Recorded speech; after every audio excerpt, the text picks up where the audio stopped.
The Galactic Council had 3 unbreakable rules etched into every starship's navigation system, translated into 73 languages, and drilled into every cadet's mind from their first day at the Academy. Rule 1. Never approach a black hole without proper shielding. Rule 2. Never attempt diplomacy with the Void Seekers. Rule 3. Never, under any circumstances, bother humans. Commander Zaroth of the Velthrian Empire had followed the first 2 rules religiously throughout his 30-year military career. But the third, he'd always considered it more of a suggestion than a commandment. After all, humans were small. Their home world, Earth, was an insignificant blue marble tucked away in an unremarkable spiral arm of the Milky Way. They had only achieved faster-than-light travel to centuries ago, practically yesterday. In galactic terms, what could such a young species possibly do to warrant an entire rule dedicated to avoiding them? So when Zaroth's scanners detected a small human research vessel orbiting the mineral-rich moon of Epsilon 7, he saw an opportunity rather than a warning. The moon was in disputed territory, and the Velthrian Empire had claimed it first. These humans, Ivy Chen and Caleb Morrison, according to the ship's registry, were trespassing.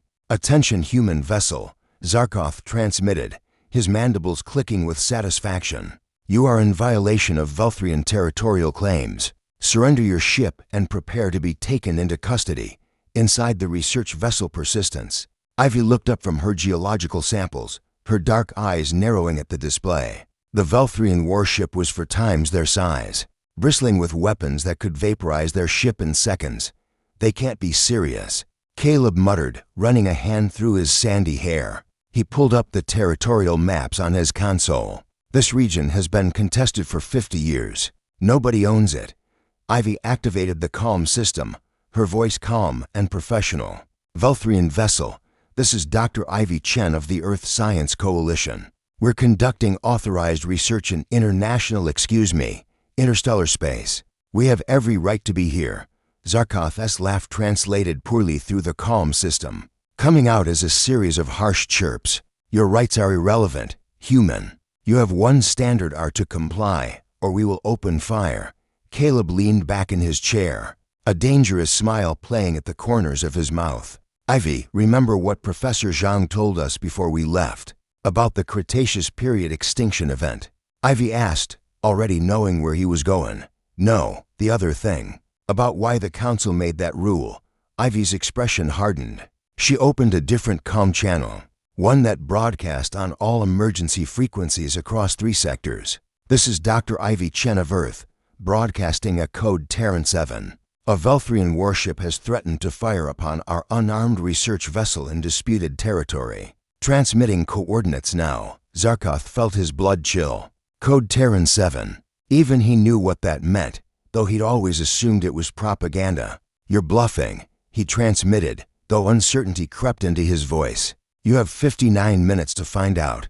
Caleb replied coolly that the thing about humans, the thing that every other species in the galaxy had learned the hard way, was their absolute inability to leave each other behind. It didn't matter if they were from different continents, different political factions, or had never met.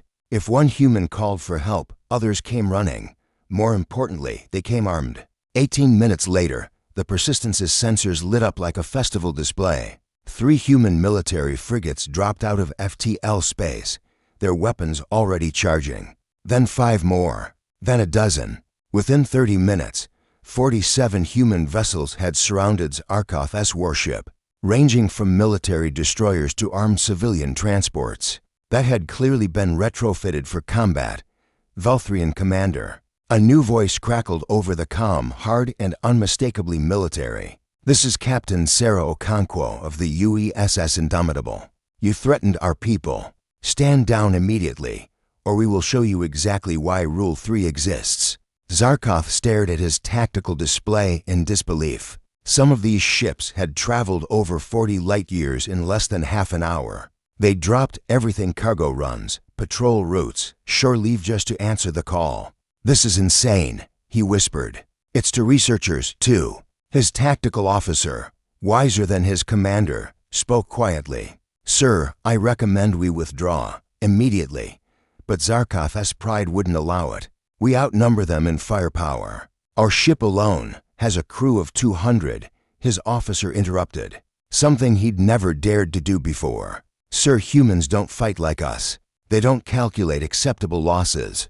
They don't retreat when outnumbered. And they never, ever abandon their own, on the persistence. Ivy watched the standoff unfold on her screens. We should probably tell them to stand down, she said softly. This could start a war. Caleb shook his head. They know the risks. They came anyway. That's what we do. Finally, Zaroth made the only sensible decision of his day. All ships, withdraw. Retreat to Velthrian space. As the warship's engines flared to life, Captain Okonkwo's voice came through one last time. Commander, a word of advice. That rule about not bothering humans? It's not there to protect us. It's there to protect you. We're a young species, still learning diplomacy and restraint. But we've been fighting and protecting each other since we lived in caves. It's what we do best. Remember that.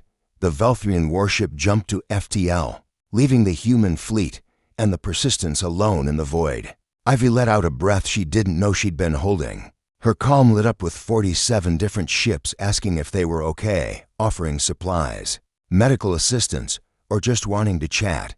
Caleb laughed, the tension finally breaking. You know, every other species in the galaxy thinks we're crazy. Ivy smiled, pulling up her geological data again. Maybe we are, but we're crazy together, and that makes all the difference.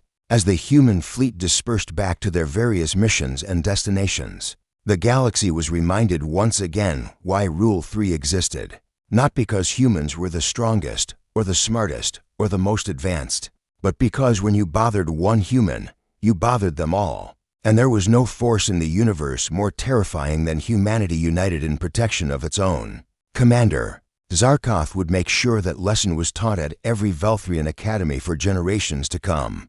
Never bother humans, not even once.